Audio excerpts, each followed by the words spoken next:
भारत में ऊर्जा, energy in India. परिचय, इंट्रोडक्शन। पृथ्वी पर ऊर्जा का प्रमुख स्रोत सूर्य है। सौर ऊर्जा ही प्रत्यक्ष या अप्रत्यक्ष रूप से पृथ्वी और उस पर रहने वाले जीवों को अपने कार्यों और क्रियाओं को संपादित करने में सहायता करती है। किसी भी देश में ऊर्जा संसाधनों का विकास उस देश के औद्योगिक विकास का सूचक होता है।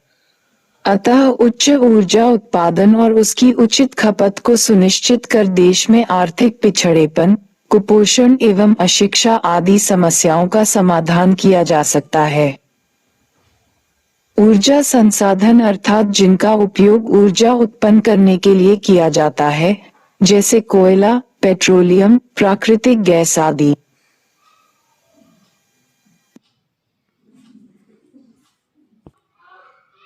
उपर्युक्त ऊर्जा स्रोतों को अन्वीकरणीय एवं नवीकरणीय ऊर्जा में बांटा जा सकता है। अन्वीकरणीय ऊर्जा ये वे ऊर्जा स्रोत हैं जिनकी उपलब्धता सीमित है तथा इनका दोबारा उपयोग नहीं किया जा सकता है। उदाहरण कोयला, पेट्रोलियम, प्राकृतिक गैस। नवीकरणीय ऊर्जा ये वे ऊर्जा स्रोत हैं जिनका पुनः उपयोग अथवा सतत उपयोग किया जा सकता है। उदाहरण सौर ऊर्जा, पवन ऊर्जा, जल विद्युत, ज्वारीय ऊर्जा, तरंगीय ऊर्जा, समुद्र तापीय ऊर्जा, भूतापीय ऊर्जा, परमाणु ऊर्जा। शक्ति के साधन, विद्युत ऊर्जा, sources of power, electrical energy. Bharat में विद्युत ऊर्जा उत्पादन के 3 मुख्य साधन हैं: ताप विद्युत, जल विद्युत, परमाणु शक्ति। भारत के कुल विद्युत उत्पादन में ताप विद्युत का योगदान सर्वाधिक है, लगभग 74%। जल विद्युत के योगदान में क्रमशः कमी आई है। 1950-51 में जहां इसकी भागीदारी 49% थी, वहीं 2021-22 में 11.8% हो गई। 2016-17 में कुल विद्युत उत्पादन में परमाणु शक्ति का योगदान 2.1% था। कुल बिजली को स्थापित क्षमता में ताप विद्युत का योगदान 59% है। जल विद्युत का योगदान 11.8% तथा परमाणु विद्युत का योगदान 3.0% है। बिजली के उपभोग के प्रतिरूप में काफी बदलाव आया है। 1999-2000 में उपभोग की गई कुल विद्युत में से उद्योग लगभग 1/3 हिस्से का उपभोग कर रहा था, जबकि 1950-51 में उद्योग लगभग 2/3 बिजली का उपभोग करता था। इसी अवधि में कृषि क्षेत्र में बिजली की खपत क्रमशः बढ़ी है। ये 3.9% से बढ़कर लगभग 30% के करीब पहुंच गई है। इस अवधि में घरेलू उद्देश्यों के लिए बिजली का उपभोग 12.6% से बढ़कर 22.2% हो गया है। विद्युत मानव जीवन की मूलभूत आवश्यकता बन गई है। शहरों में तो इसके बिना जीवन की कल्पना ही नहीं की जा सकती है। इस क्षेत्र में भी बहुत से कार्य विद्युत पर ही आधारित हो गए हैं। विद्युत की आपूर्ति 2 माध्यमों से की जाती है: परंपरागत माध्यम यथा ताप विद्युत, जल विद्युत, और अपरंपरागत माध्यम यथा पवन ऊर्जा, सौर ऊर्जा, बायोमास आदि। विद्युत का मानव जीवन में महत्व को देखते हुए इसे भारतीय संविधान की 7वीं अनुसूची में उल्लिखित समवर्ती सूची का विषय बनाया गया है, ताकि इसके विकास के लिए केंद्र और राज्य के विद्युत मंत्रालय दोनों ही कार्य कर सके। इस संबंध में मंत्रालय भावी योजनाएं तैयार करने, नीतियों का क्रियान्वयन, निवेश से संबंधित निर्णयों हेतु परियोजनाओं का चयन, विद्युत परियोजनाओं के क्रियान्वयन पर निगरानी रखने, प्रशिक्षण एवं श्रम शक्ति का विकास करने, जल तथा ताप विद्युत के उत्पादन, प्रेषण तथा वितरण संबंधी कानूनों का निर्माण तथा उन्हें लागू करने का कार्य करता है। विद्युत मंत्रालय भारतीय विद्युत कानून 1910 एवं विद्युत आपूर्ति अधिनियम 1948 को क्रियान्वित करने के लिए उत्तरदायी है। मंत्रालय समय समय पर सरकार के नीतिगत उद्देश्यों के अनुरूप इन कानूनों में आवश्यकतानुसार संशोधन भी करता है। केंद्रीय क्षेत्र में उत्पादन एवं संप्रेषण परियोजनाओं के निर्माण तथा संचालन कार्य हेतु विद्युत निगमों की स्थापना की गई है, जैसे राष्ट्रीय ताप विद्युत निगम (एनटीपीसी), राष्ट्रीय पन विद्युत ग्रिड निगम लिमिटेड (पीजीसीआई) तथा पूर्वोत्तर शक्ति विद्युत निगम (एनईईपीसी). इसके अलावा दो संयुक्त क्षेत्र के विद्युत उपक्रम नाथपा झाकड़ी विद्युत निगम (एनजेपीसी) हिमाचल प्रदेश में तथा टिहरी पन विद्युत निगम उत्तराखंड में विद्युत परियोजना हेतु उत्तरदायी है। साथ ही दो वैधानिक उपक्रम दामोदर घाटी निगम तथा भाखड़ा व्यास प्रबंधन बोर्ड भी विद्युत मंत्रालय के प्रशासनिक नियंत्रण के अंतर्गत आते हैं। ग्रामीण क्षेत्रों में विद्युतीकरण के कार्य को आर्थिक सहायता प्रदान करने के लिए ग्रामीण विद्युत निगम की स्थापना की गई। विद्युत क्षेत्र की परियोजनाओं को विद्युत वित्त निगम द्वारा मियादी वित्तीय सहायता उपलब्ध कराई जाती है। इसके अतिरिक्त विद्युत मंत्रालय के प्रशासनिक क्षेत्र के नियंत्रण में स्वायत्त संस्थान अर्थात केंद्रीय विद्युत अनुसंधान संस्थान, राष्ट्रीय विद्युत प्रशिक्षण संस्थान तथा ऊर्जा प्रबंधन केंद्र भी आते हैं। राष्ट्रीय power grid, national power grid. बिजली मंत्रालय का देश में चरणबद्ध ढंग से एक समन्वित, एकीकृत राष्ट्रीय पावर ग्रिड की स्थापना का उद्देश्य है, जिसका पहला चरण 2002 में उस समय पूरा हुआ जब क्षेत्रीय ग्रिडों को एचवीडीसी अंतरसंपर्कों से जोड़कर 5050 मेगावाट क्षमता की अंतर्देशीय ऊर्जा स्थानांतरण क्षमता स्थापित की गई। 400 केवीडीसी इसके दूसरे चरण में चालू होने से अंतर क्षेत्रीय विद्युत अंतरण क्षमता 9450 मेगावाट हो गई है।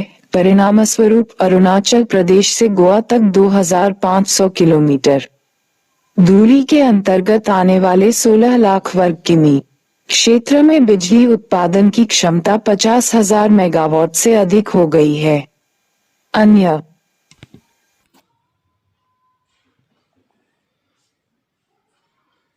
संपर्कों पर जिस तरह से अमल हो रहा है, उससे वर्ष 2012 तक अंतरक्षेत्रीय स्थानांतरण क्षमता 37,150 मेगावाट हो गई।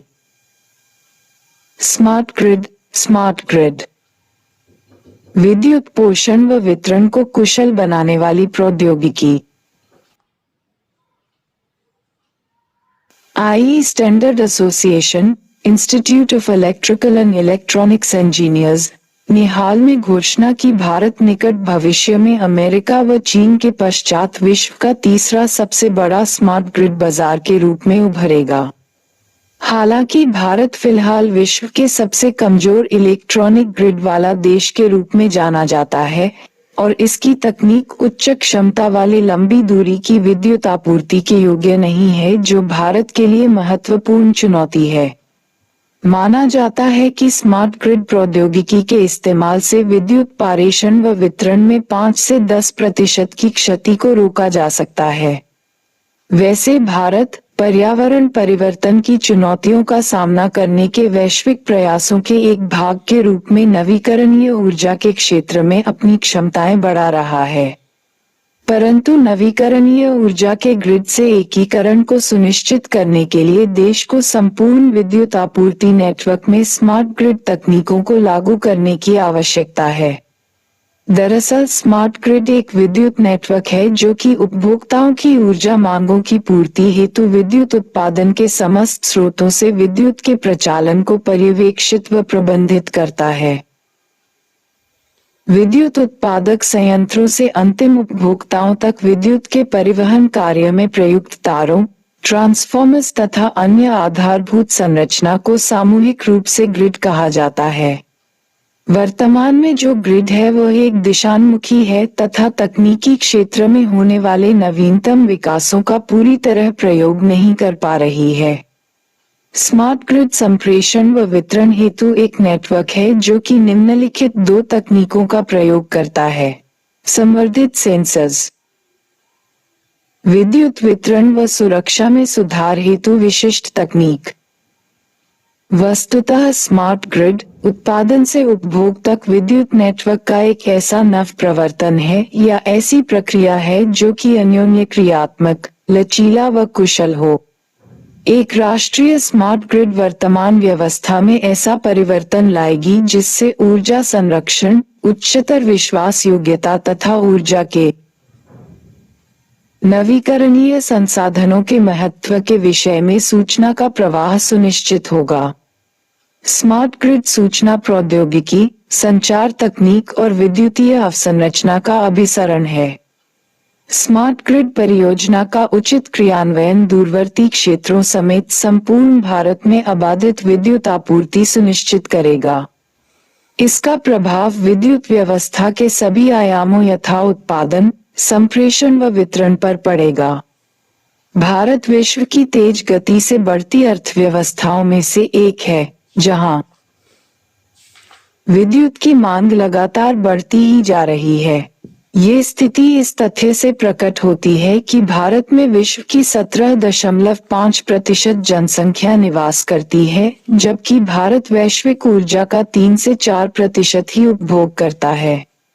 जैसे जैसे भारत अपनी आर्थिक प्रगति की यात्रा पर आगे बढ़ता जाएगा, वैसे वैसे ही जनसंख्या द्वारा विद्युत ऊर्जा की मांग व उपभोग भी बढ़ता जाएगा।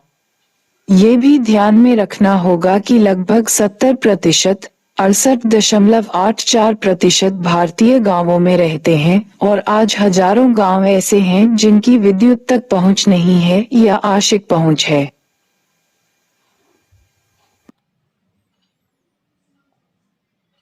भारत जैसी विकासशील अर्थव्यवस्थाओं में स्मार्ट ग्रिड जैसी कुशलता वृद्धि तकनीकों का विशिष्ट महत्व है। न्यूनतम क्षति के साथ विद्युत वितरण को सुनिश्चित करने हेतु स्मार्ट ग्रिड डिजिटल संचार व डिजिटल नियंत्रण तकनीकों को प्रयुक्त करती है।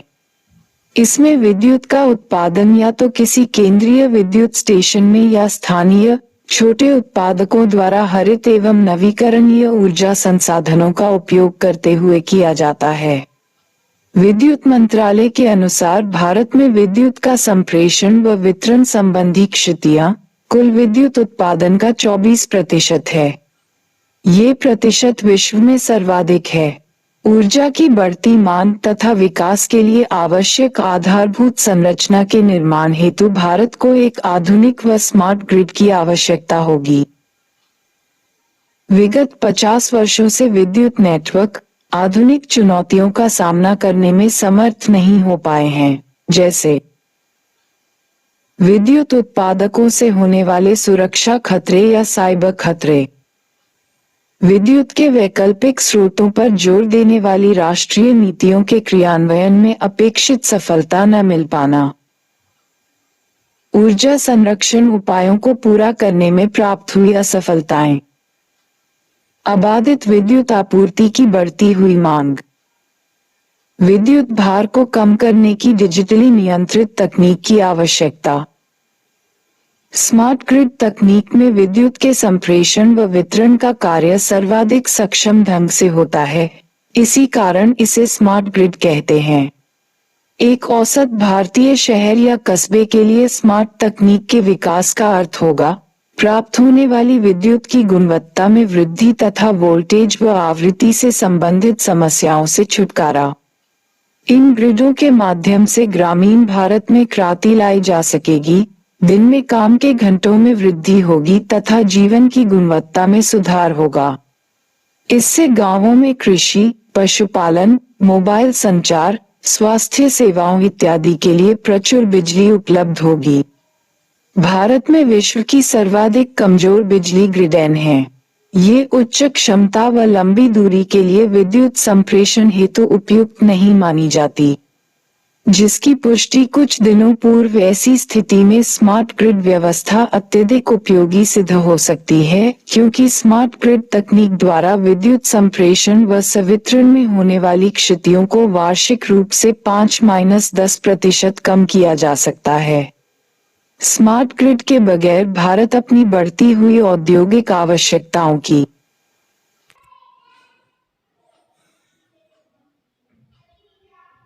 पूर्ति करने में तथा आर्थिक विकास हेतु उपयुक्त वातावरण बनाने में सक्षम नहीं हो सकता। स्मार्ट ग्रिड के कुछ अन्य लाभ निम्नलिखित हैं। इससे परिचालन व रखरखाव व्यय में कमी आती है। उच्च गुणवत्तापूर्ण विद्युत की प्राप्ति होती है। बिजली चोरी की घटनाओं में कमी आती है।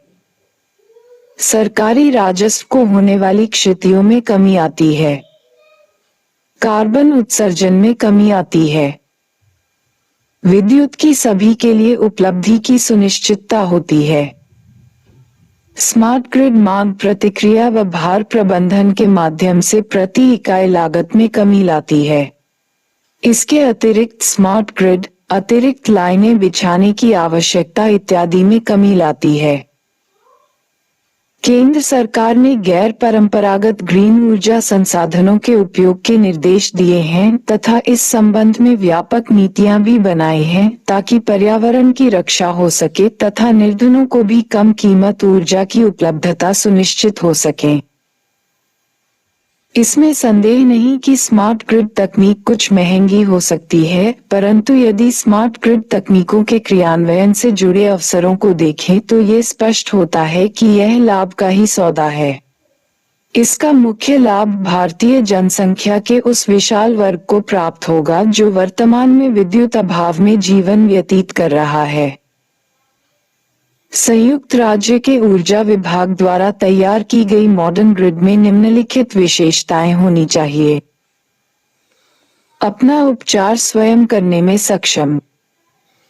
ग्रिड के कार्यकरण में उपभोक्ताओं को सक्रिय रूप से भाग लेने के लिए प्रोत्साहित करें। प्रतिरोधों का सामना करने में सक्षम हो। उच्चतर गुणवत्ता की विद्युत उपलब्धता सुनिश्चित करे। सभी उत्पादन और भंडारण विकल्पों की व्यवस्था करे। विद्युत बाजार के विकास को अवसर प्रदान करे। अधिक सक्षमता के साथ परिचालित हो। परिचालन लागत को कम रखते हुए संसाधनों का अधिकतम प्रयोग सुनिश्चित करे। चुनौतियां। स्मार्ट ग्रिड के सम्मुख निम्नलिखित चुनौतियां विद्यमान हैं। संप्रेषण व वितरण क्षतियां। बिजली चोरी। अपर्याप्त ग्रिड अवसंरचना। न्यून मीटरिंग कुशलता। संप्रेषण व वितरण क्षतियां। भारत में ऊर्जा की बढ़ती हुई मांग के सम्मुख सर्वप्रथम समस्या संप्रेषण व वितरण क्षतियां हैं। भारत में विद्युत संप्रेषण व वितरण क्षतियां कुल विद्युत उत्पादन का 24% है, जो विश्व में सर्वाधिक है। बिजली चोरी। यदि बिजली चोरी के पहलू पर ध्यान दिया जाए तो कुल औसत विद्युत क्षति लगभग 50% होगी, जिसमें से तकनीकी क्षतियां 30% के लिए जिम्मेदार हैं।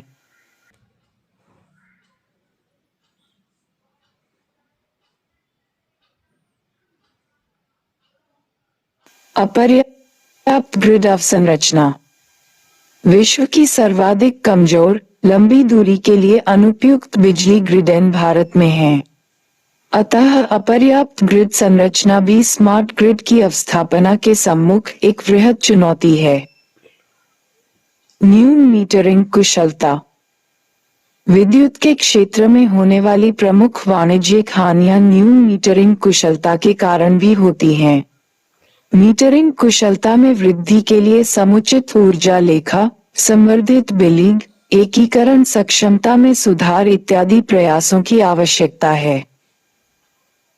भारत की स्मार्ट ग्रिड नीति। भारत की स्मार्ट ग्रिड नीति उसकी राष्ट्रव्यापी ऊर्जा नीति का एक उभरता हुआ हिस्सा है। यह नीति संयुक्त रूप से केंद्रीय, राज्य सरकारों, उद्योग, शिक्षा, गैर सरकारी संगठनों तथा विशेषज्ञों की एक टीम द्वारा विकसित की जा रही है। भारत में स्मार्ट ग्रिड की स्थापना के प्रयास अपनी मूल प्रवृत्ति में बहुविध हैं, जो मुख्य रूप से 3 बिंदुओं पर अपना ध्यान केंद्रित कर रहे हैं। दुनिया की तेजी से बढ़ती अर्थव्यवस्थाओं में विद्युत आपूर्ति का स्तर, ग्रामीण आबादी का एक बड़ा वर्ग जो अभी तक बिजली की पहुंच से दूर है, तथा विद्युत के उपयोग को इस प्रकार विनियमित किया जाना कि वह भार प्रबंधन, लोड मैनेजमेंट ठीक ढंग से कर सकें। सरकारी पहलें। भारत सरकार ने विद्युत क्षेत्र में कुशलता व वाणिज्यिक व्यवहार्यता को सुनिश्चित करने हेतु महत्वपूर्ण क्षेत्र के रूप में वितरण सुधारों की पहचान की है। स्मार्ट ग्रिड के क्षेत्र में अनेक नीतियों को भी प्रारंभ किया गया है, जैसे स्मार्ट ग्रिड टास्क फोर्स की स्थापना, एपीडीआरपी, वितरण सुधार हेतु आरएडीआरपी पहलें, डीआरयूएम, डिस्ट्रीब्यूशन रिफॉर्म अपग्रेड इत्यादि। इसके अतिरिक्त भारत सरकार ने 1 दर्जन से अधिक पायलट परियोजनाओं की भी घोषणा की है। Bharat smart grid task force (ISGTF). Bharat smart grid task force के तहत एक कार्य समूह का गठन सार्वजनिक सूचना, अवसंरचना और नवाचार पर प्रधानमंत्री के पूर्व सलाहकार सैम पित्रोदा की अध्यक्षता में किया गया था। इसकी प्रमुख सिफारिशें निम्नलिखित हैं। भारतीय मानक ब्यूरो द्वारा स्मार्ट ग्रिड मानकों की स्थापना किए जाएं, कम लागत पर स्मार्ट मीटर विकसित किए जाएं ताकि वितरण कंपनियों के भीतर 100% मीटरिंग प्राप्त की जा सके। कार्य समूह ने ये भी सिफारिश की है कि विद्युत मंत्रालय के प्रमुख फ्लैगशिप बिजली सुधार कार्यक्रम restructure accelerated power development and reform programme को अधिक शहरों में प्रारंभ किया जाए। साइबर सुरक्षा हेतु महत्वपूर्ण संपत्ति की पहचान की जाए तथा नियमित लेखा परीक्षण ऑडिट की भी व्यवस्था हो। स्मार्ट ग्रिड निस्संदेह भविष्य का ऊर्जा इंटरनेट है।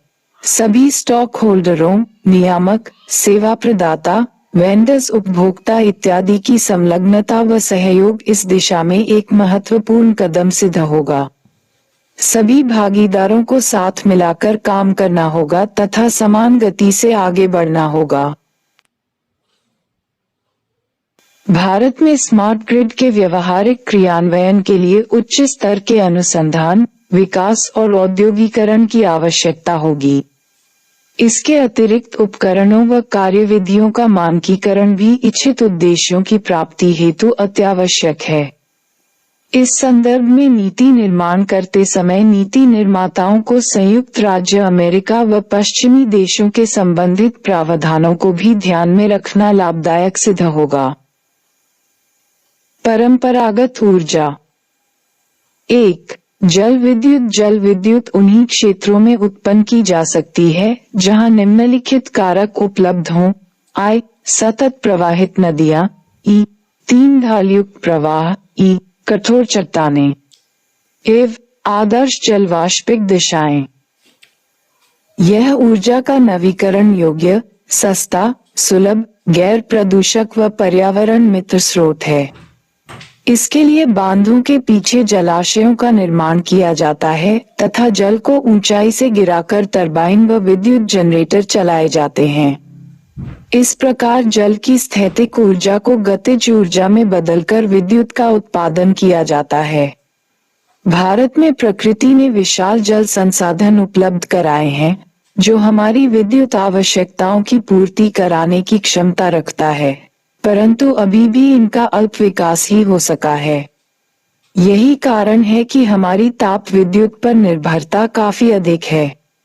भारत की प्रथम जल विद्युत परियोजना कर्नाटक के शिवसमुद्रम में 1902 में प्रारंभ की गई थी। वर्तमान समय में भारत में अनेक जल विद्युत परियोजनाएं कार्यरत हैं, जिनमें कुछ को राष्ट्रीय संपत्ति का दर्जा भी प्राप्त है। अरुणाचल प्रदेश में स्थित लोअर सुबनसिरी देश की सबसे बड़ी जल विद्युत परियोजना है। 2. ताप विद्युत इसके उत्पादन हेतु कोयला, खनिज तेल व प्राकृतिक गैस जैसे जीवाश्मी ऊर्जा का उपयोग किया जाता है। अतः इनकी उपलब्धता इसके उत्पादन को नियंत्रित करने का सर्वप्रमुख कारक है।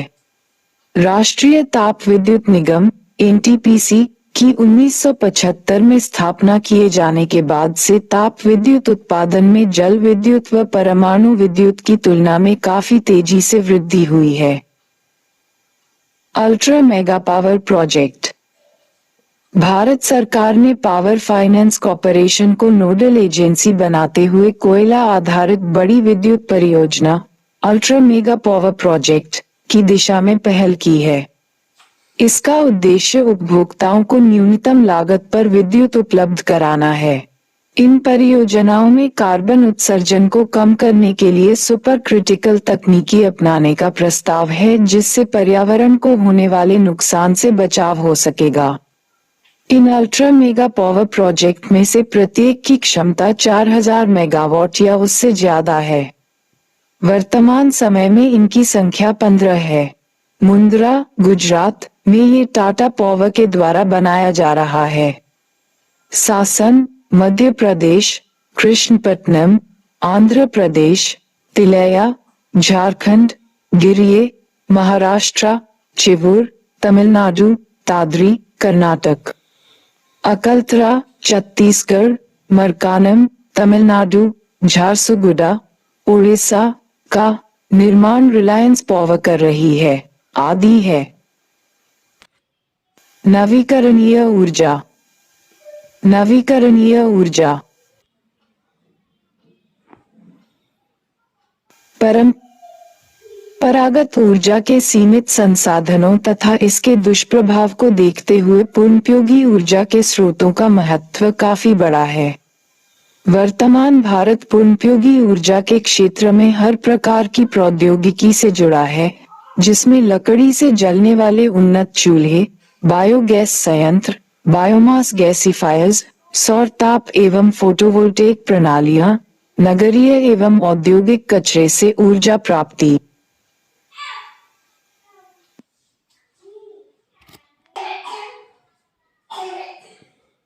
भूतापीय ऊर्जा, हाइड्रोजन ऊर्जा, विद्युत वाहन तथा जैव ईंधन शामिल हैं।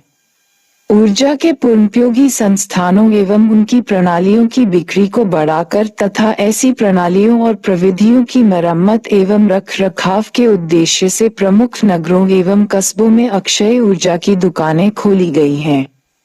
इनमें से प्रत्येक क्षेत्र में संसाधन आकलन, अनुसंधान तथा विकास, प्रौद्योगिकी विकास एवं प्रदर्शन के कार्यक्रम चलाए जा रहे हैं। गैर पारंपरिक ऊर्जा स्रोत विभाग।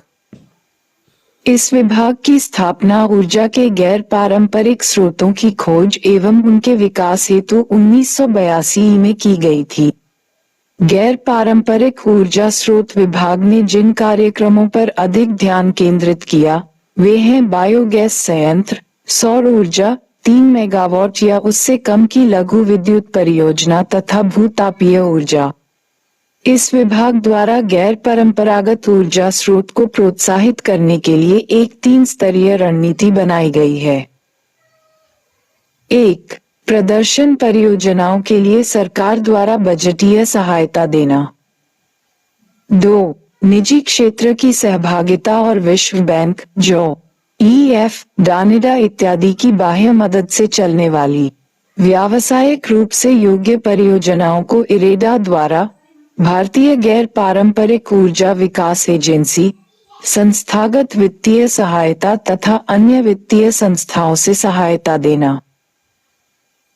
3. निजी निवेश को सहायता प्रदान कर अवकाश, भत्ता, अवमूल्यन, वाहन सुविधा और ग्रिड के लिए बैंकिंग शक्ति तथा ग्रिड के लिए उपलब्ध कराई गई बिजली को प्रतिफल मूल्य के रूप में प्रोत्साहित करना।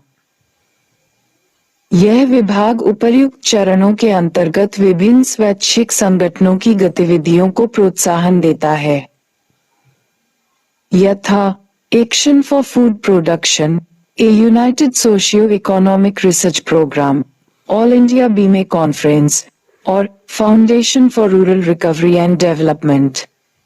इन सभी संगठनों को यह विभाग अपने बायोगैस कार्यक्रम में शामिल कर रहा है। भारतीय गैर पारंपरिक ऊर्जा विकास एजेंसी, इरेडा। 1987 में स्थापित इरेडा का मुख्य उद्देश्य नवीन एवं पुनर्नवीकरणीय ऊर्जा स्रोतों पर आधारित परियोजनाओं के प्रोत्साहन एवं विकास के लिए वित्तीय सहायता उपलब्ध कराना है। इस एजेंसी द्वारा गैर पारंपरिक ऊर्जा विकास के क्षेत्र में एक महत्वपूर्ण कार्यक्रम उद्यमी विकास कार्यक्रम चलाया गया। इस कार्यक्रम के अंतर्गत गैर पारंपरिक ऊर्जा क्षेत्र में आए नए उद्यमियों को समुचित प्रशिक्षण दिया जाता है। पवन ऊर्जा। वायु एक गतिज ऊर्जा है जो सौर ऊर्जा से तप्त वायुमंडल के विभिन्न स्तरों में संचरण से उत्पन्न होती है।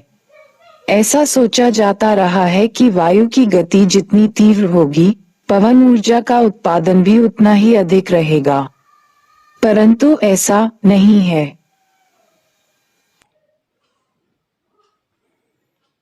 पवन ऊर्जा के लिए वायु की आदर्श गति 8 मीटर प्रति सेकंड से लेकर 23 मीटर प्रति सेकंड ही है। इससे कम या अधिक तीव्र गति वाली वायु से पवन ऊर्जा की चक्की चल ही नहीं सकती। इस दृष्टि से भारत में अनुकूल अवस्था पाई जाती है, क्योंकि यहाँ वायु की गति का राष्ट्रीय औसत 9.4 मीटर प्रति सेकंड है। भारत में पवन ऊर्जा की मानसूनी हवाओं पर अत्यधिक निर्भरता है। पूर्वी तट को छोड़कर लगभग संपूर्ण भारतीय उपमहाद्वीप में मार्च से लेकर अगस्त तक वायु दाब एक समान शक्तिशाली रहता है। सितंबर से मानसून की तीव्रता थोड़ी कम पड़ने लगती है और केवल तटीय गुजरात एवं दक्षिणी तमिलनाडु में 15-20 किलोमीटर प्रति घंटे की चाल से हवा चलती है।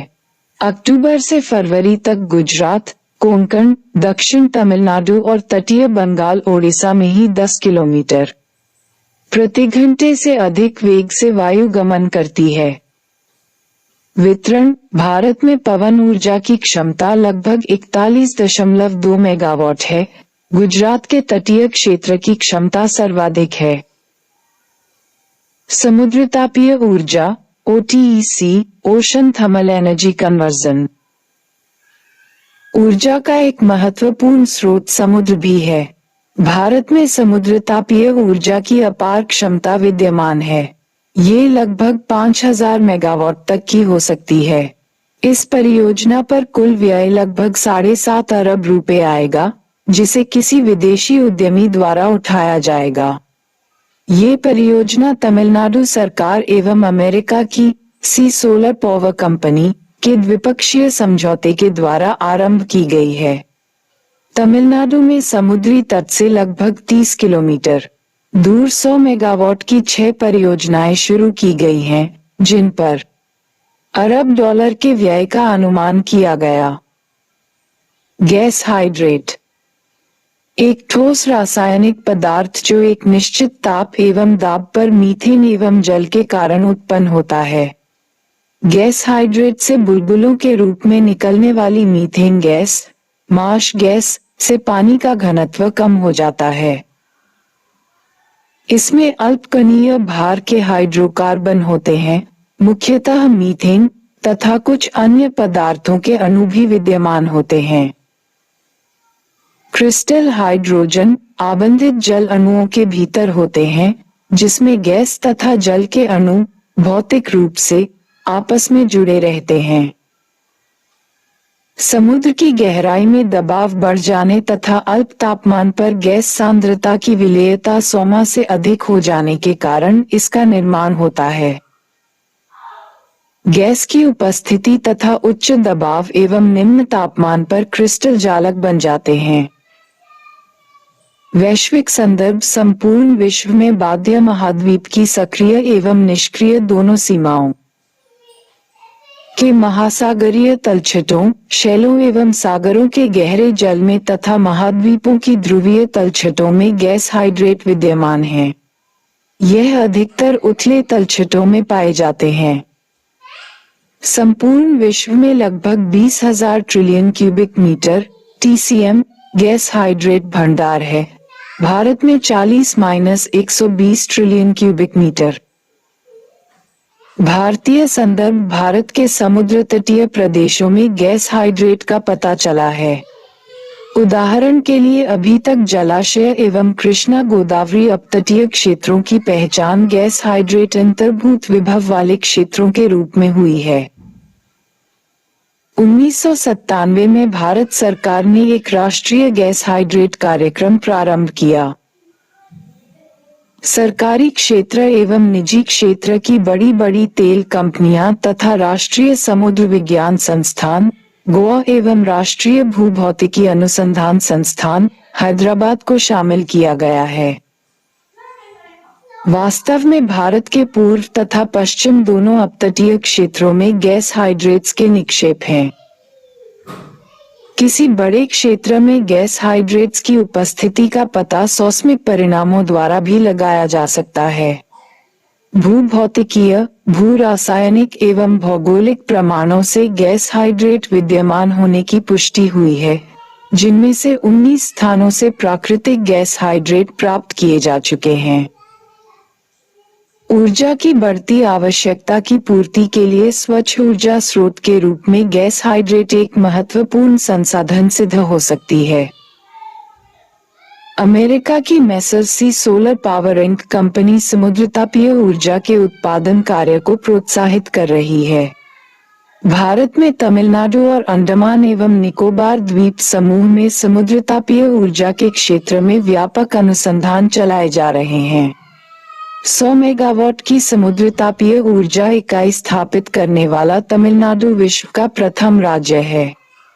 सामान्यतः गहरे समुद्रों से ऊर्जा उत्पन्न करने की 3 प्रणालियां हैं। पहली प्रणाली तरंगों के दबाव पर आधारित है, दूसरी प्रणाली ज्वारीय स्थिति पर आधारित है और तीसरी समुद्र के विभिन्न स्तरों के तापांतरों पर आधारित है। ये तीसरी प्रणाली ही OTEC प्रणाली अथवा समुद्रतापीय ऊर्जा प्रणाली कहलाती है। अभी इसके बहुत विकसित न होने पर भी पारंपरिक ऊर्जा स्रोतों की बढ़ती कीमत को देखते हुए इस दिशा में अनुसंधान कार्य चलाए जा रहे हैं। तरंग ऊर्जा सौर ऊर्जा का ही एक भाग है। सूर्य से उत्पन्न होने वाली कुल ऊर्जा का 1 से 5% पवन ऊर्जा में रूपांतरित हो जाता है और पवन ऊर्जा तरंग उत्पन्न करने के क्रम में ऊर्जा का एक बहुत बड़ा भाग तरंगों में स्थानांतरित कर देती है। इन तरंगों के आंतरिक भाग में अल्पावधि के लिए ऊर्जा का संचय हो जाता है और उससे ऊर्जा उत्पादन की संभावना उत्पन्न होती है। भारत के कुल 7000 किलोमीटर के समुद्री तट की कुल तरंग ऊर्जा क्षमता लगभग 40,000 मेगावाट आंकी गई है। अरब सागर और बंगाल की खाड़ी क्षेत्र में तरंग ऊर्जा की सर्वाधिक संभावना दिखती है।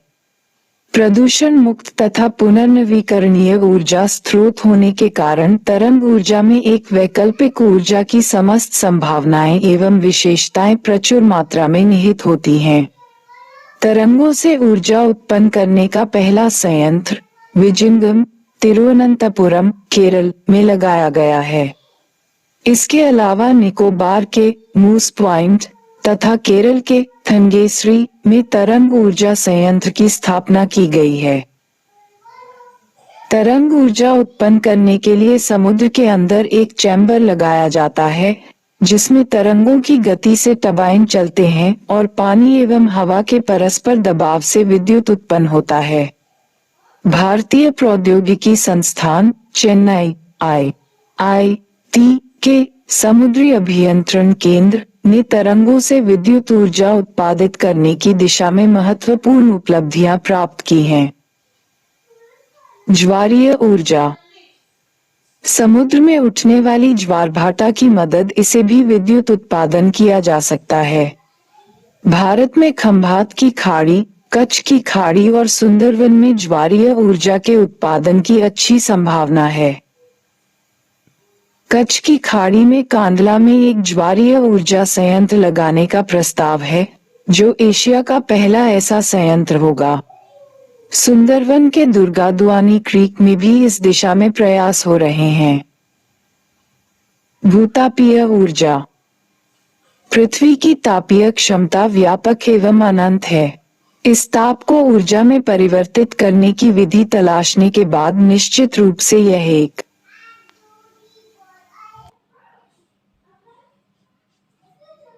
अत्यंत महत्वपूर्ण वैकल्पिक ऊर्जा स्रोत के रूप में उभरा है। भूतापीय ऊर्जा प्रणाली के अंतर्गत भूगर्भीय ताप एवं जल की अभिक्रिया से गर्म वाष्प उत्पन्न कर ऊर्जा का उत्पादन किया जाता है। इस प्रकार की प्रक्रिया के लिए अनेक प्रविधियां अपनाई जाती हैं। भूतापीय ऊर्जा उत्पन्न करने की दिशा में विदेशों में कई परियोजनाएं चलाई गईं, जो काफी सफल रहीं। वे देश हैं इटली, न्यूजीलैंड और अमेरिका। भारत में हिमाचल प्रदेश में मणिकर्ण में और लद्दाख में पूगा घाटी में ऐसी योजनाओं पर कार्य किया जा रहा है। National aeronautical laboratory, geological survey of India और भारतीय प्रौद्योगिकी संस्थान कानपुर द्वारा इस क्षेत्र में विभिन्न अनुसंधान एवं विकास कार्यक्रम संचालित किए जा रहे हैं। एक आकलन के अनुसार भारत में इसकी क्षमता लगभग 600 मेगावाट है। सौर ऊर्जा। वस्तुतः सूर्य कभी न खत्म होने वाला ऊर्जा का विशाल स्रोत है, जिसका उपयोग खाना बनाने, जल शुद्धिकरण, विद्युत निर्माण, कमरे को गर्म रखने और फसल सुखाने में किया जा सकता है। यह ऊर्जा उष्णकटिबंधीय देशों में प्रचुरता में उपलब्ध है। इस ऊर्जा को फोटोवोल्टिक सेलों द्वारा सीधे विद्युत में बदला जा सकता है। भारत को वर्ष में 300 दिन औसतन 5 किलोवाट प्रति वर्ग सेमी सौर विकिरण ऊर्जा मिलती है। राजस्थान, गुजरात और महाराष्ट्र में इसका विशेष लाभ उठाया जा सकता है। उदाहरण के लिए जयपुर के सभी स्ट्रीट लाइट सौर ऊर्जा पर ही आधारित है।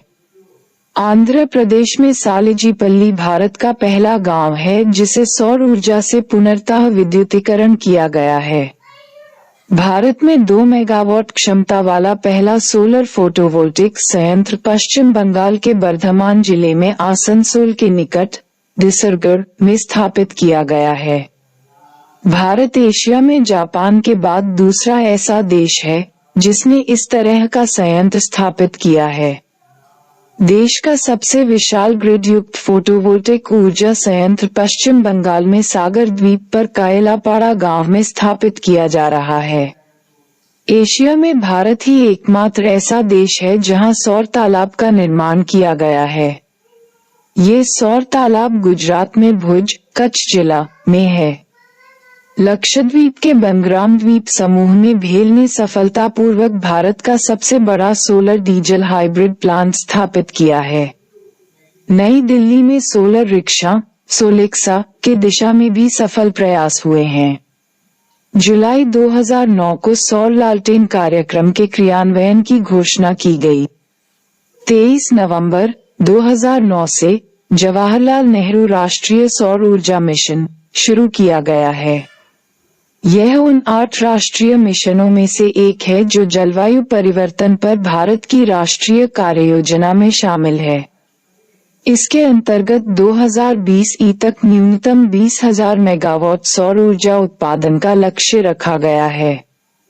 इस मिशन में अस्पताल, होटल, गेस्ट हाउस आदि में सोलर वाटर हीटर को अनिवार्य करना, सोलर थर्मल पावर प्लांटों का वाणिज्यिक विकास आदि शामिल है।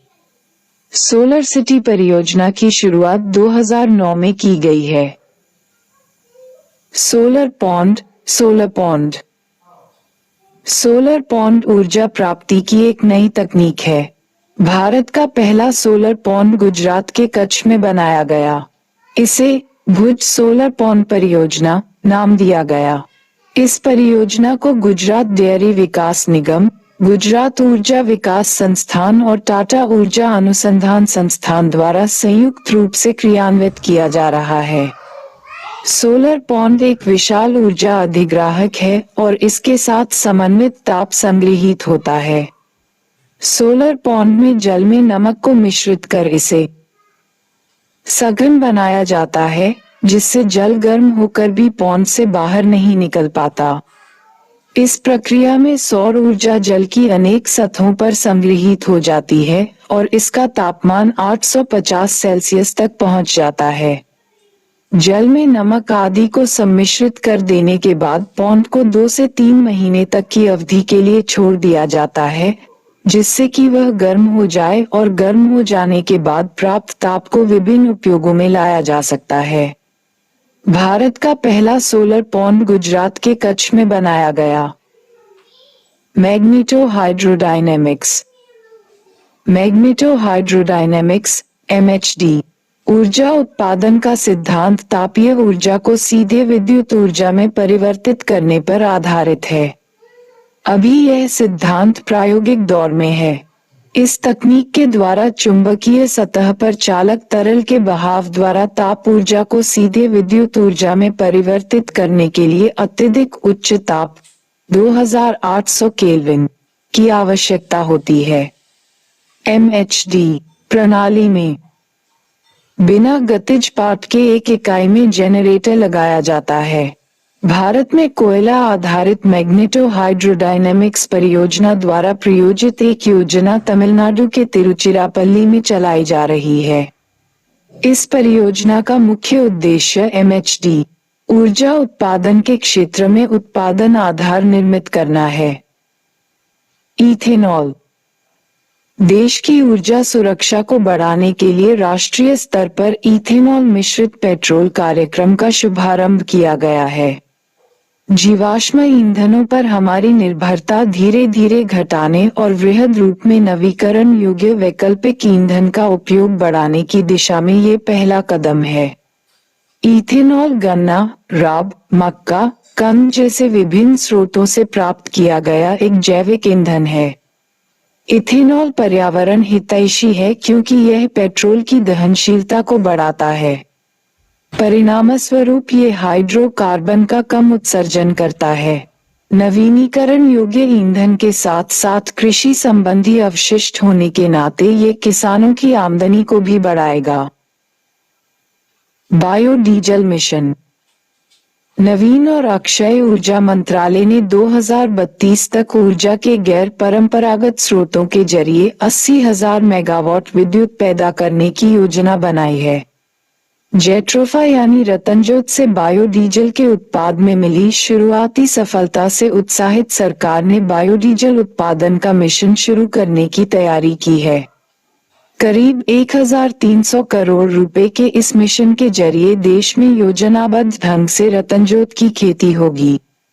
यह मिशन वर्ष 2011-12 तक डीजल में करीब 20% बायोडीजल मिलाने के लक्ष्य को सामने रखकर तैयार किया गया है। इस मिशन को 2 चरणों में बांटा गया है। पहले चरण में देश में विभिन्न पंचायतों के अधीन प्रति भूमि पर जेट्रोफा की खेती की जाएगी, जबकि दूसरा चरण बायोडीजल के उत्पाद पर आधारित होगा। इसके तहत करीब 5 लाख हेक्टेयर भूमि पर जेट्रोफा उगाया जाना है। बायोमास जैव ऊर्जा ये जैव ऊर्जा का एक रूप है। जैविक पदार्थों का उपयोग ऊर्जा उत्पादन के लिए किया जाता है। पादप एंजाइम, जीवाणु आदि ऊर्जा के महत्वपूर्ण स्रोत हैं। बायोमास या जैव ऊर्जा मुख्यतः पौधों और कूड़ों कचड़ों से प्राप्त की जा रही है। पौधों से बायोमास प्राप्त करने के लिए तीव्र विकास वाले पौधों को बेकार पड़ी जमीन पर उत्पादित किया जा रहा है। इनसे प्राप्त लकड़ियों के गैसीकरण से ऊर्जा प्राप्त की जाती है।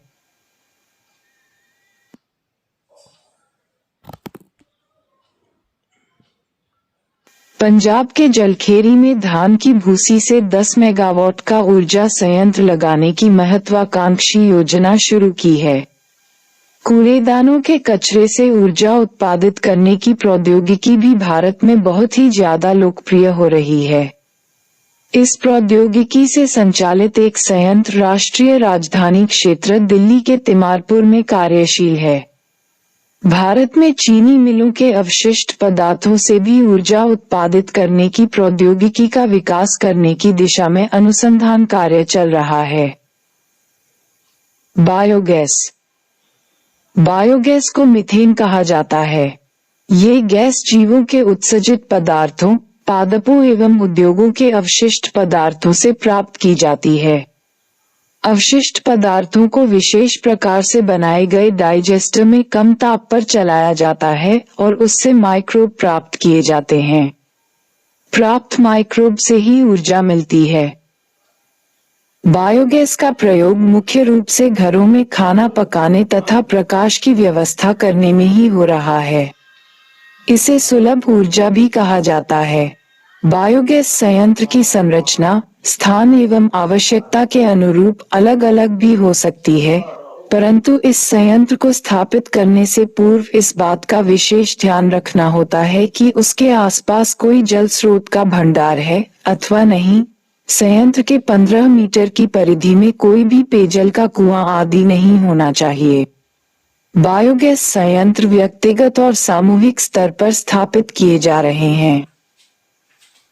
राष्ट्रीय उन्नत चूल्हा कार्यक्रम। वर्तमान परिवेश में परंपरागत एवं अकुशल चूल्हों के स्थान पर अधिक ईंधन उत्पादक कुशल व उन्नत चूल्हों का उपयोग आज की आवश्यकता है, ताकि ईंधन, लकड़ी एवं वनों की रक्षा की जा सके तथा स्वास्थ्य एवं स्वच्छता संबंधी स्थिति में सुधार किया जा सके। इसी उद्देश्य से दिसंबर 1983 में राष्ट्रीय उन्नत चूल्हा कार्यक्रम शुरू किया गया। उन्नत चूल्हों के निर्माण का उद्देश्य है: 1. वनों की कटाई को कम करना, 2. घरेलू ईंधन को सरल बनाना, 3. ईंधन की बचत, 4. स्वास्थ्य संबंधी खतरों में कमी करना, ग्रामीण महिलाओं के स्वास्थ्य को संरक्षण प्रदान करना, 5. पर्यावरण प्रदूषण को कम करना, 6. भोजन निर्माण में लगने वाले समय को कम करना, 7. निर्धन ग्रामीणों के लिए रोजगार के अवसर उपलब्ध कराना। भारत में अभी लगभग 60 डिजाइनों में उन्नत चूल्हों का निर्माण हो रहा है तथा 1 करोड़ से अधिक उन्नत चूल्हे उपयोग में लाए जा रहे हैं। उन्नत चूल्हों की निर्माण लागत तो कम है ही, इसके निर्माण की तकनीक भी बहुत ही सरल है। उन्नत चूल्हे से धुआं बहुत कम निकलता है, ईंधन का अधिकाधिक उपयोग होता है और अवशिष्ट पदार्थों का पुनः उपयोग भी हो जाता है, खाद या उर्वरक के रूप में। अनुसंधान से यह ज्ञात हुआ है कि एक उन्नत चूल्हे के प्रयोग से प्रत्येक वर्ष लगभग 700 किलोग्राम तक लकड़ी बचाई जा सकती है।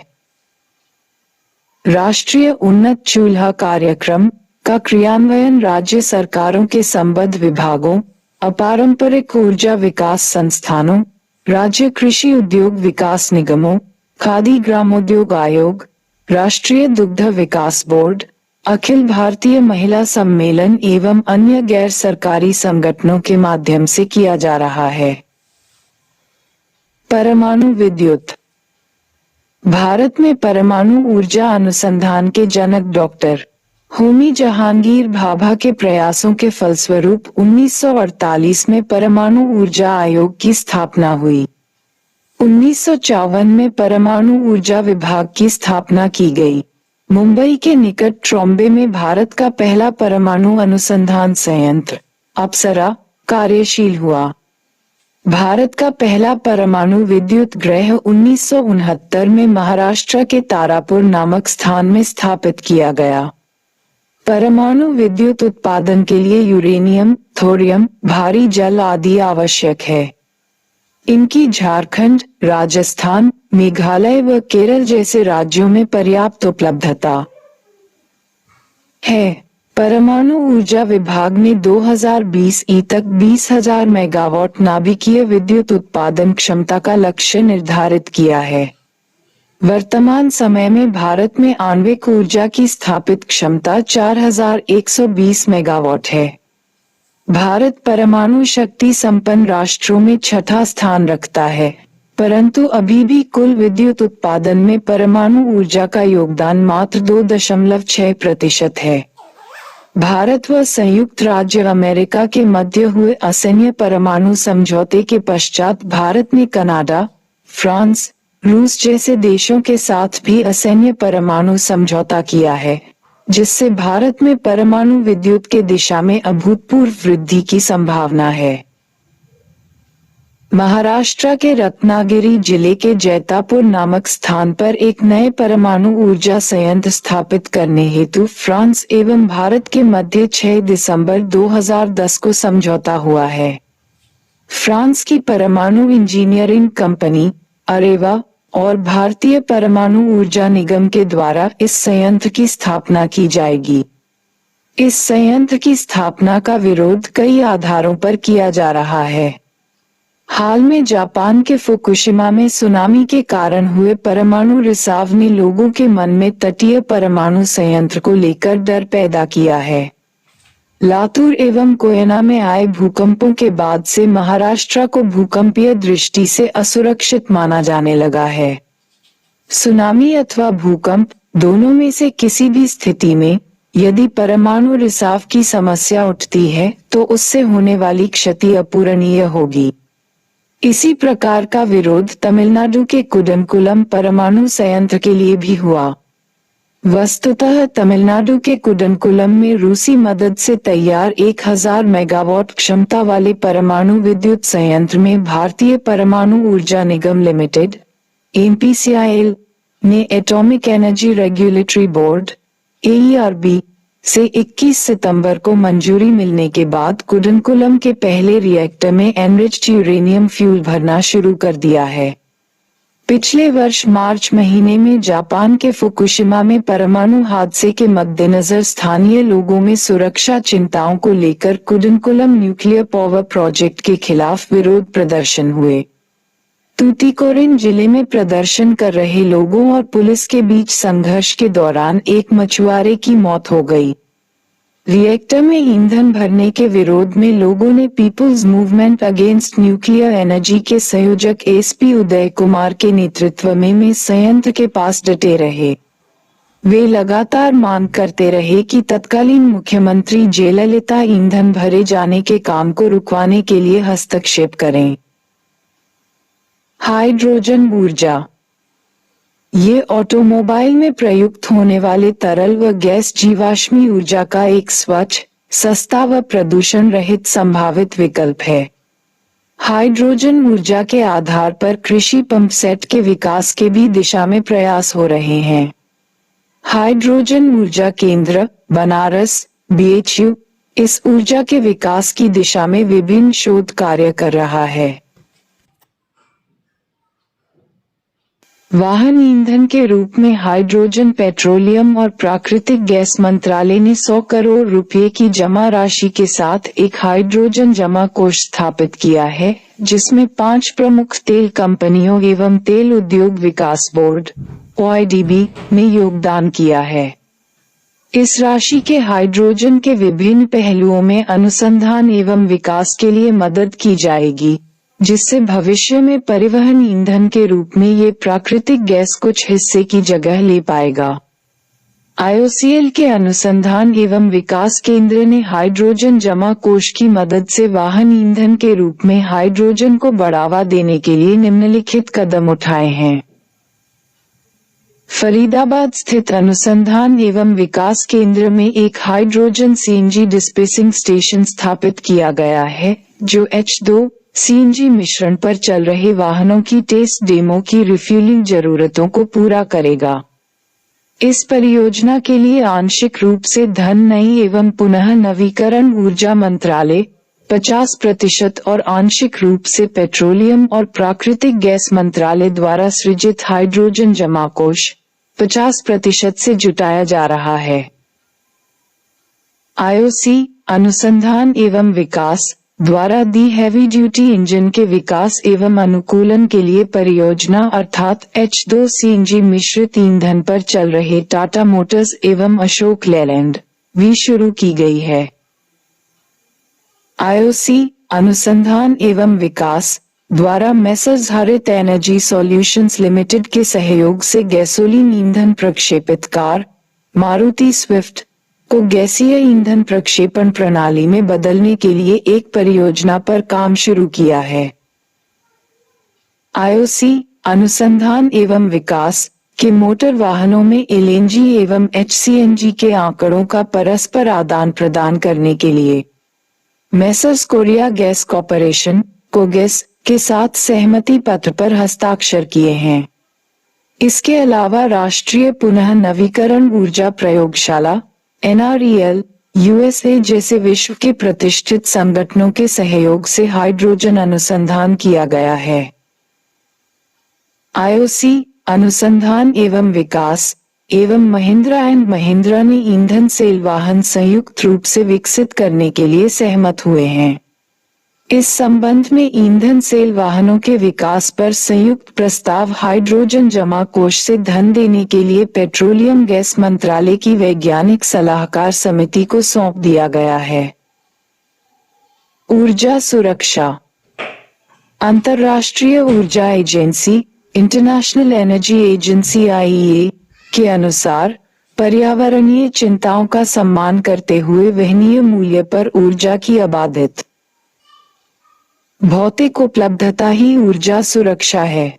इसके प्रमुख कारण हैं तेल व अन्य जीवाश्म ईंधन के घटते स्रोत, ऊर्जा स्रोतों के लिए दूसरे देशों पर बढ़ती निर्भरता, भू राजनीति, उदाहरण के तौर पर तानाशाही का समर्थन, आतंकवादी घटनाओं में वृद्धि, ऊर्जा के स्रोत आपूर्ति करने वाले देशों की स्थिरता, गरीब देशों की ऊर्जा आवश्यकता व चीन तथा भारत जैसे उदीयमान अर्थव्यवस्थाओं की बढ़ती ऊर्जा मांग, अमेरिकी अवधारणा, आर्थिक दक्षता बनाम जनसंख्या वृद्धि बहस, पर्यावरणीय मुद्दे विशेषकर क्लाइमेट चेंज, अक्षय एवं ऊर्जा के अन्य वैकल्पिक स्रोत।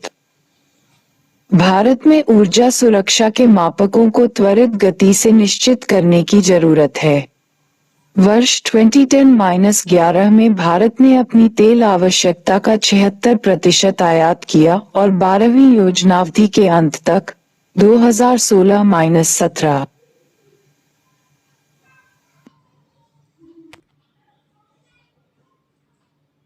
यह 78% तक पहुंच गया है। यदि हम अपनी आर्थिक विकास की मौजूदा वृद्धि दर के परिप्रेक्ष्य में अपने घरेलू उत्पादन में अगले 2 दशकों में लगभग 50% की भी वृद्धि करते हैं, जो कि वर्तमान में 35 मिलियन टन वार्षिक है, और 50% वृद्धि का मतलब है लगभग 50 मिलियन टन वार्षिक का उत्पादन, तो भी हमारा आयात हमारी कुल आवश्यकता का 85% तक पहुंच सकता है। जहां तक प्राकृतिक गैस का सवाल है, जो कि कई अनुप्रयोगों के क्रूड ऑयल के विकल्प के रूप में उपभोग गैस की आयात निर्भरता वर्ष 2010-11 में 19% थी, जिसके 12वीं पंचवर्षीय योजना के अंत में 2016-17 में 28.4% पहुंच गई है। यदि हम वर्ष 2025 तक अपने घरेलू गैस उत्पादन को दोगुना भी करते हैं, तब भी 50% या उससे अधिक की कमी बनी ही रहेगी। इसी प्रकार भारत की कोयला आयात निर्भरता वर्ष 2010-11 के 18.8% से बढ़कर 12वीं पंचवर्षीय योजना के अंत तक 22.4% तक पहुंच गई है। ऊर्जा सुरक्षा के घटक। आपूर्तिकर्ता की विविधता, आयात का स्तर, व्यापार प्रवाह की सुरक्षा, भूराजनीति व अर्थव्यवस्था, ईंधन की विविधता, बाजार मूल्य संवेदनशीलता, वहनीयता, आर्थिक प्रभाव। उपर्युक्त घटकों के अलावा ऊर्जा गहनता, विश्वसनीयता, संभाव्यता इत्यादि अन्य घटक हैं।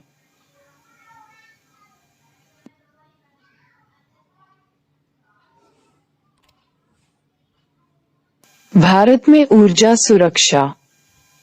कई मामलों में भारत की ऊर्जा सुरक्षा संबंधी चुनौतियां विश्व के अन्य देशों की तुलना में जटिल है। भारत, जो कि अस्थायी व शत्रु देशों से घिरा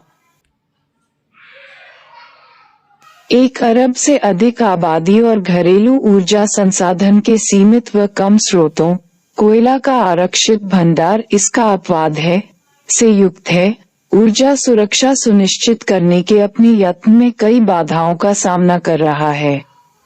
स्थायी संसाधन के स्रोतों व भू राजनीतिक बाधाओं के अलावा भारतीय नीति निर्माण में रणनीतिक अनिश्चितता भी ऊर्जा सुरक्षा सुनिश्चित करने में बाधा उत्पन्न कर रहा है, और सच तो ये है कि भारत की ऊर्जा सुरक्षा संबंधी कोई वास्तविक रणनीति है भी नहीं। वह महज कुछ आधिकारिक बयानों व सेमिनारों का ही भाग बनकर अब तक रही है। वैसे इन सब के बावजूद कुछ मामलों में ऊर्जा सुरक्षा के दृष्टिकोण से भारत लाभप्रद स्थिति में जरूर है। वह ये कि वैश्विक स्तर पर चीन व संयुक्त राज्य अमेरिका की तुलना में भारत ऊर्जा के महंगे स्रोतों के उपभोग का योगदान कम है। जहां चीन विश्व ऊर्जा मांग का 1/4 यानी 25% उपभोग करता है, वहीं अमेरिका विश्व ऊर्जा मांग का 20% उपभोग करता है। इसकी तुलना में वैश्विक ऊर्जा मांग में भारत की हिस्सेदारी महज 4% है। लेकिन दुर्भाग्यवश भारत के लिए इसका विपरीत भी उतना ही कटु सत्य है। कोयला का पर्याप्त भंडार होने के बावजूद भारत में विश्व की 17.5% आबादी की आपूर्ति के लिए महज विश्व का 4% प्राथमिक ऊर्जा उपलब्ध है।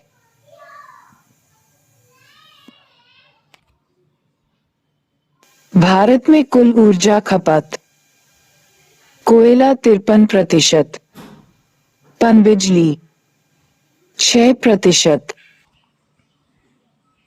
प्राकृतिक गैस 8%, तेल 31%, नाभिकीय 1%, अन्य नवीकरणीय ऊर्जा प्रतिशत।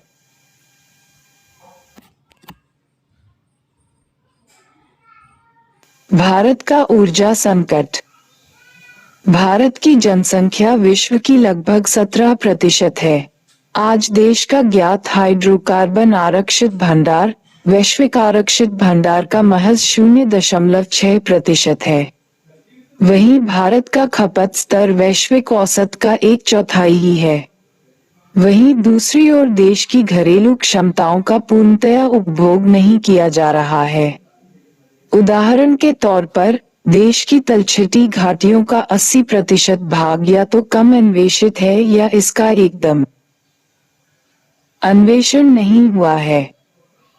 देश का ध्यान कोयला से तेल पर, फिर तेल से नाभिकीय ऊर्जा पर था और अब गैर परंपरागत ऊर्जा स्रोतों पर है। फलतः अलग अलग क्षेत्रों में किया गया विकास कभी भी संगत एवं व्यापक नहीं रहा।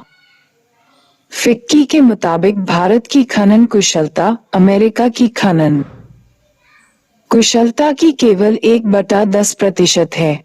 इसका प्रमुख कारण ये है कि 55,000 करोड़ रुपए आरक्षित नकद समृद्धि के बावजूद कोल इंडिया लिमिटेड क्षेत्र में विशेषज्ञों को लाने या प्रौद्योगिकी सुधार पर निवेश नहीं कर रही है। भारत में बिजली के हालात संकट के दौर से गुजर रहे हैं। केंद्रीय विद्युत प्राधिकरण के अनुसार देश में मांग के सापेक्ष 11,000 मेगावाट से भी ज्यादा बिजली कम पड़ रही है। 2 दर्जन से ऊपर तापीय बिजली घरों को पर्याप्त कोयला नहीं मिल पा रहा है। दूसरी ओर देश के कई राज्यों में किसानों को इतनी कम बिजली मिलती है कि उन्होंने कनेक्शन कटवाना बेहतर समझा है। वहां खेती के लिए डीजल पंप सेट, ट्रैक्टरों से चलने वाले पंप और हार्वेस्टर मशीनों का इस्तेमाल हो रहा है। नदियों की सफाई के लिए अरबों रुपए की लागत से बने सैकड़ों सीवेज ट्रीटमेंट प्लांट भी बंद करने पड़ रहे हैं। समेकित ऊर्जा नीति: केंद्रीय मंत्रिमंडल ने देश के लिए समेकित ऊर्जा नीति को दिसंबर 2008 में मंजूरी प्रदान की थी। समेकित ऊर्जा नीति का मुख्य उद्देश्य आगामी 25 वर्षों में 9% विकास दर के लिए आवश्यक ऊर्जा उपलब्धता की योजना बनाना और नए स्रोतों की तलाश करना है। योजना आयोग द्वारा तैयार की गई समेकित ऊर्जा नीति का मुख्य लक्ष्य देश भर में ऊर्जा सेवाओं की मांग को कम लागत पर विश्वसनीय और स्वच्छ ऊर्जा उपलब्ध कराना है। नई ऊर्जा नीति की प्रमुख बातें निम्नवत है। निर्धारित अवधि आगामी 25 वर्षों में टिकाऊ विकास प्राप्त करने के लिए ऊर्जा सुरक्षा के लिए एक रोडमैप तैयार करना। ऊर्जा सुरक्षा सुनिश्चित करने हेतु देश में उपलब्ध ऊर्जा संसाधनों के दोहन, के अतिरिक्त देश से बाहर भी ऊर्जा की संभावना के खोज पर विशेष बल। विदेशों में परमाणु भंडार के रणनीतिक भंडार स्थापित करने के साथ ऊर्जा संपदा का अधिग्रहण करना ताकि ऊर्जा सुरक्षा को अधिक से अधिक सुनिश्चित किया जा सके। सार्वजनिक क्षेत्र की ऊर्जा कंपनियों को स्वायत्तता एवं पूर्ण उत्तरदायित्व सौंपना ताकि वे अपने संसाधनों में दक्षता बढ़ा सकें। ऊर्जा बाजार को और अधिक प्रतिस्पर्धी बनाने के लिए बाजार द्वारा निर्धारित मूल्य को लागू करना, पारदर्शिता के साथ संसाधन आवंटन और लक्षित सब्सिडी वितरण वर्धमान दक्षता भी नीति का लक्ष्य। संवर्धित आपूर्ति में निवेश बढ़ाने हेतु उचित ऊर्जा मूल्य का उल्लेख। नीति के कार्यान्वयन की स्थिति की समीक्षा हेतु समेकित ऊर्जा मंत्रिमंडलीय सचिव की अध्यक्षता में एक निगरानी समिति का गठन। ऊर्जा सुरक्षा सुनिश्चित करने के उपाय। अन्वेषण और उत्पादन गतिविधियों को गति प्रदान करने के लिए सरकार ने बहुउद्देशीय रणनीति अपनाई है, जिसमें देश में हाइड्रोकार्बन अन्वेषण और उत्पादन को बढ़ाना, गैर परंपरागत हाइड्रोकार्बन जैसे कोयला परत, मीथेन, शेल गैस और गैस हाइड्रेट का विकास, समुद्र पारीय तेल और गैस परिसंपत्ति का भारतीय कंपनियों द्वारा अधिग्रहण भी शामिल है। प्राकृतिक गैस पाइपलाइन के विकास के लिए नीति। घरेलू तेल और गैस का अन्वेषण। अन्य गैसीय ईंधन का घरेलू अन्वेषण, coal bed methane CBM। Shale gas. विदेशों से इक्विटी ऑयल और गैस। द्रवित प्राकृतिक गैस का आयात, LNG। बहुराष्ट्रीय गैस पाइपलाइन द्वारा प्राकृतिक गैस का आयात Iran Pakistan Bharat, IPI, gas pipeline परियोजना और तापी परियोजना। रणनीतिक तेल भंडारण। ऊर्जा सुरक्षा व नवीकरणीय ऊर्जा स्रोत। हाल के वर्षों में कई अध्ययनों में ऊर्जा के एक स्रोत से दूसरे स्रोत की ओर उन्मुख होने के विभिन्न विकल्पों पर चर्चा की गई है। इससे काफी अधिक मात्रा में ऊर्जा बचत की संभावना है, लेकिन इसके कारण ऊर्जा सुरक्षा अथवा उत्सर्जन के स्तर में सुधार की दिशा में कुछ खास प्रगति नहीं हो पाएगी। ये चिंता अंतर्राष्ट्रीय बाजार में ईंधन की कीमतों में उछाल और पूरी दुनिया में जलवायु परिवर्तन के प्रति बढ़ती जागरूकता को देखते हुए और बढ़ जाती है। भारतीय संदर्भ में जरूरत इस बात की है कि विचार करने के पुराने तौर तरीके छोड़कर ऊर्जा सुरक्षा और जलवायु परिवर्तन को ध्यान में रखते हुए ऊर्जा क्षेत्र में कुछ बड़े परिवर्तन किए जाएं। जिन क्षेत्रों में रूपरेखा के पुनर्मूल्यांकन की सख्त जरूरत है, उनमें एक महत्वपूर्ण क्षेत्र है नवीकरणीय या अक्षय ऊर्जा स्रोतों को, जहां विकेंद्रीकृत प्रयोजनों में भूमिका निभानी है। वहीं अभी तक इनके सीमित उपयोग पर ही विचार किया गया है और सभी अध्ययनों में इनके द्वारा कुल की केवल 5-6% ऊर्जा आवश्यकता पूर्ति किए जाने की संभावना है। लेकिन भारत में नवीकरणीय ऊर्जा स्रोतों की विशाल संभावनाएं हैं। तेल के तेजी से घटते भंडारों को देखते हुए इस क्षेत्र का फिर से मूल्यांकन किए जाने की जरूरत है, क्योंकि इनके कारण ऊर्जा सुरक्षा की स्थिति और ऊर्जा खपत से पर्यावरण प्रभाव में बड़ा परिवर्तन संभव है। नवीकरणीय ऊर्जा में सौर ऊर्जा और इसके अन्य रूप शामिल हैं, जैसे सौर PV, सूर्यतापीय, बायोमास और बायोफ्यूल, पवन ऊर्जा, पनबिजली और सागर की लहरों की ऊर्जा। नवीकरणीय ऊर्जा स्रोतों की समय के साथ खुद ही भरपाई हो जाती है।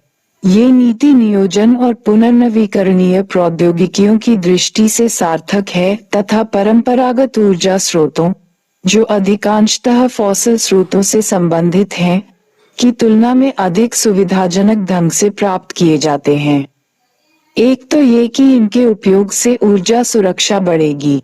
दूसरे, इन्हें छोटे बड़े किसी भी पैमाने पर कुछ किलोवाट से लेकर सैकड़ों मेगावाट क्षमता में विकसित किया जा सकता है। अनेक मामलों में इन्हें मॉड्यूलर या मानकीकृत किसी भी डिजाइन में अपनाया जा सकता है। उनकी प्रौद्योगिकी उपभोक्ताओं के अनुरूप है, जिससे उन्हें विभिन्न स्थानों पर केंद्रित किया जा सकता है। इनके असफल होने की संभावना कम होती है। बड़े नेटवर्क अनधिकृत रूप से इन्हें प्राप्त नहीं कर पाते, जिससे क्षति में कमी आती है। इन्हें उपभोक्ता केंद्रों के आसपास स्थापित किया जा सकता है, जिससे पारेषण और वितरण क्षतियों में कमी आती है। लेकिन जहां केंद्रीकृत ग्रिड मौजूद हैं, वहां इन्हें ग्रिड सहायक के रूप में स्थापित किया जाना चाहिए। तीसरे, इनका विकास सतत विकास में सहायक हो सकता है, क्योंकि ये स्थानीय लोगों को रोजगार के अवसर प्रदान करते हैं। खासतौर से गरीबों को लाभ होता है और हानिकारक गैसों का उत्सर्जन घटाने में ये सहायक हैं। अतः ये पर्यावरण हितैषी हैं, वायु प्रदूषण में कमी लाते हैं। इनके कारण न तो ठोस कचरा और न ही दूषित पानी निकलता है, और वन आधारित ऊर्जा स्रोतों के मामले में ये मिट्टी और जल संरक्षण तथा वन्य जीवों की रक्षा में सहायक होते हैं। सौर ऊर्जा स्वच्छ तथा स्वयं नवीकरणीय होती है। भारत चूंकि विषुवतीय क्षेत्र में स्थित है, अतः इसे स्वतः अक्षय आपूर्ति मिलती है। भारत में सूर्य से 200 मेवा किमी ऊर्जा प्राप्त होती है। इसका भौगोलिक क्षेत्र 3.287 मिलियन किमी है, जिसके अनुसार यहाँ 657.4 मिलियन मेवा ऊर्जा उपलब्ध है। भारत की 87.5% भूमि पर खेती होती है, वन है अथवा परती भूमि है। 6.5% आवास उद्योगों के काम आती है। 5.8% बंजर हिमाच्छादित अथवा आबादी रहित है। इन बातों को देखते हुए सिद्धांत रूप में इसके सिर्फ 12.5% यानी 0.413 मिलियन किमी का इस्तेमाल सौर ऊर्जा विकास के लिए किया जा सकता है। यदि इस प्रयोजन से 10% भूमि भी उपलब्ध हो जाए तो प्रतिवर्ष 8 मिलियन मेवा और ऊर्जा मिल सकती है, जो 5909 EVKS में बराबर होगी। इसकी तुलना में टेरी के 2008 के अनुमानों के अनुसार 2005-06 में भारत में 216 EVKS ऊर्जा की खपत हुई थी। इस तरह यह उपलब्ध ऊर्जा मौजूद खपत की तुलना में 26 गुना है। इसीलिए जलवायु परिवर्तन की राष्ट्रीय योजना में राष्ट्रीय सौर मिशन को महत्वपूर्ण भूमिका दी गई है। इसका प्रमुख उद्देश्य है राष्ट्रीय ऊर्जा मिशन में सौर ऊर्जा का भाग बढ़ाना है। साथ ही परमाणु, पवन और बायोमास जैसे नवीकरणीय और गैर फॉसिल स्रोतों के इस्तेमाल बढ़ाने की जरूरत को मान्यता देना। इसका उद्देश्य है भी इस पृष्ठभूमि में देश की ऊर्जा आवश्यकताओं की पूर्ति के लिए देश में ही उपलब्ध सौर ऊर्जा का इस्तेमाल किया जा सकता है। साथ ही तापीय ऊर्जा और बिजली में घरेलू, औद्योगिक और वाणिज्यिक क्षेत्रों की ऊर्जा आवश्यकताएं पूरी की जा सकती है। उपयोग पक्ष में भी सौर तापीय ऊर्जा के अनेक उपयोग हैं। बड़े पैमाने पर इसका इस्तेमाल सौर ऊर्जा संयंत्रों में इसे मेगावाट स्तर पर, जबकि छोटे पैमाने पर इसे कुकर, सोलर हीटर और पीवी लालटेनों में इस्तेमाल किया जा सकता है। साथ ही औसत दर्जे पर उसे उद्योगों, समुद्री पानी के शुद्धिकरण, रेफ्रिजरेशन, एयर कंडीशनिंग, सूखने, बड़े पैमाने पर भोजन पकाने, भूजल निकालने, घरेलू काम आदि में इस्तेमाल किया जा सकता है। भारत में पिछले 2 दशकों से चल रही कोशिशों के परिणामस्वरूप विभिन्न सौर उत्पादों को तैयार करने के लिए मूल सुविधाएं विकसित हो गई हैं। इन उत्पादों में विभिन्न सौर ऊर्जा तंत्र, पुर्ज, सोलर पीवी सेल और मॉड्यूल्स, सौर संग्राहक, सौर जल तापक तंत्र और सौर पैराबोलिक डिशें शामिल हैं। इनमें कुछ उत्पाद छिटफुट तरीके से अमेरिका, एशियाई देशों, यूरोप और लैटिन अमेरिका को निर्यात भी किए गए हैं। दूसरी ओर विभिन्न शिक्षण संस्थानों में करीब 30 ऊर्जा केंद्र स्थापित किए गए हैं, जो विशेषज्ञ मानव संसाधन उपलब्ध करा रहे हैं। ये बात ध्यान में रखनी होगी कि भारत में सौर ऊर्जा आधारित टेक्नोलॉजी बहुत खर्चीली है और इसके इस्तेमाल से मिलने वाली ऊर्जा के उपयोग में परंपरागत ऊर्जा की तुलना में कुशलता भी कम है। इसकी टेक्नोलॉजी और उत्पादों की लागत घटाने के लगातार प्रयास बहुत जरूरी है। ऐसा करके भारत में चल रहे मौजूदा प्रतियोगी बाजार के माहौल में सफलता मिल पाएगी। ऐसे उत्पादों के विकास पर जोर देना होगा जो लागत में किफायती हों। अनुसंधान एवं विकास पर अधिक ध्यान देना होगा ताकि हमारे प्रयास अंतर्राष्ट्रीय टेक्नोलॉजी और बाजार की जरूरतों के अनुरूप रहें। पिछले वर्षों में भारत ने जो विशेषज्ञता विकसित की है उससे फायदा उठाने के लिए जरूरत है कि सौर ऊर्जा पद्धतियों और कलपुर्जों का देश में ही उत्पादन बढ़ाने के समुचित उपाय किए जाएं। इससे घरेलू बाजार की जरूरतें तो पूरी होंगी ही, भारत को बढ़ रहे निर्यात बाजार का केंद्र भी बनाया जा सकेगा। इस तरह का दृष्टिकोण अपनाने का फायदा ये होगा कि सौर ऊर्जा पद्धतियों की लागत घटाई जा सकेगी और ताजातरीन टेक्नोलॉजी प्रक्रियाओं पर इस्तेमाल भी आसान हो जाएगा। इसी प्रकार देश की इस समय पड़ती पड़ी करीब 25% जमीन पर बायोडीजल की खेती करके परिवहन क्षेत्र में खपत किए जा रहे लगभग 21% पेट्रोल को बचाया जा सकता है। एक अन्य महत्वपूर्ण ऊर्जा स्रोत है खेती की बची हुई चीजें जिन्हें ग्राम स्तर पर महत्वपूर्ण नवीकरणीय ऊर्जा स्रोत के रूप में इस्तेमाल किया जा सकता है। अनुमान है कि गांवों में हर साल 546 लाख टन कृषि अपशिष्ट निकलते हैं, लेकिन इन्हें ग्रामीण अर्थव्यवस्था में किसी न किसी रूप में इस्तेमाल कर लिया जाता है। अतः इस काम में बचे भाग का ही उपयोग नवीकरणीय ऊर्जा स्रोत में हो सकते हैं। जलावन लकड़ी के ऐसे बागान जिन्हें परती जमीन या नष्ट हुए जंगलों की जमीन पर उगाया जा सकता है। पवन ऊर्जा और पनबिजली भी अन्य नवीकरणीय स्रोत हैं जिनका व्यापारिक स्तर पर उपयोग भी हो रहा है। सौर और पवन आदि कुछ ऐसे ऊर्जा स्रोत हैं जो निरंतर उपलब्ध नहीं होते, अतः ऊर्जा के लिए सिर्फ इन्हीं पर निर्भर रहने के बजाय अनेक स्रोतों का विकास वांछनीय होगा। इनमें उन स्रोतों पर विचार करते समय ये ध्यान में रखना होगा कि जमीन का उपयोग अनाज आदि खाद्य सामग्री उगाने के लिए भी किया जाता है और कृषि के साथ प्रतियोगिता करना ठीक नहीं होगा। विकल्पों का इस्तेमाल करने के लिए यहाँ टेक्नोलॉजी संबंधी प्रदर्शन जरूरी है, वहीं अनुसंधान और विकास पर ध्यान देना भी महत्वपूर्ण है ताकि बड़े पैमाने पर व्यवहार्य विकल्प उपलब्ध हों जिनका जरूरत के अनुसार प्रयोग किया जा सके। साथ ही ये भी जरूरी है कि ऊर्जा की मांग और पूर्ति के अंतर को पाटने के लिए कुछ अल्प अवधि के विकल्प भी हों जिन्हें नए प्रकार से काम में लाया जा सके। टेरी ने हाल ही में कुछ ऐसे विकल्पों पर काम किया है। उसने ऐसे उपाय निकाले हैं जिसके द्वारा सबको बिजली उपलब्ध करा सकें। वंचितों को भी अनेक लाभ दिए जा सकेंगे। ऊर्जा संरक्षण के उपाय।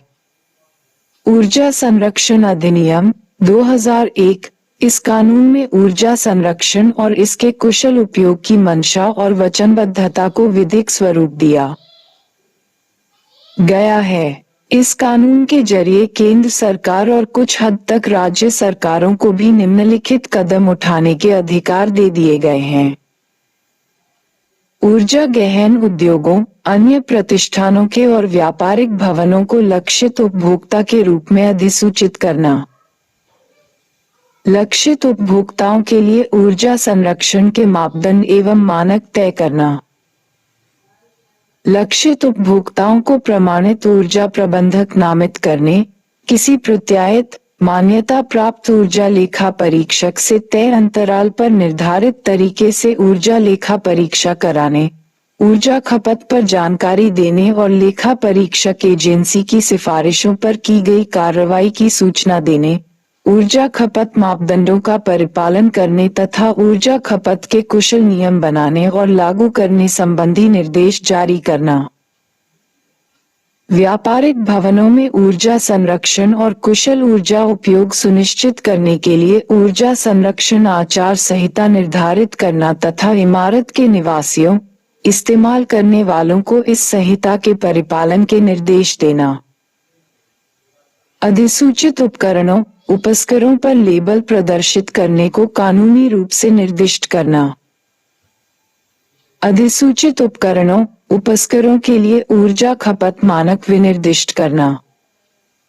उन अधिसूचित उपकरणों, उपस्करों के आयात, खरीद, बिक्री, निर्माण को निषिद्ध करना जो मानकों के अनुरूप नहीं है। यह अधिनियम राज्य सरकारों को ऊर्जा कुशलता ब्यूरो से सलाह मशवरा करके अधिनियम की व्यवस्थाओं को लागू, विनियमित और समन्वित करने के लिए एजेंसियां नामित करने की अनुमति देता है।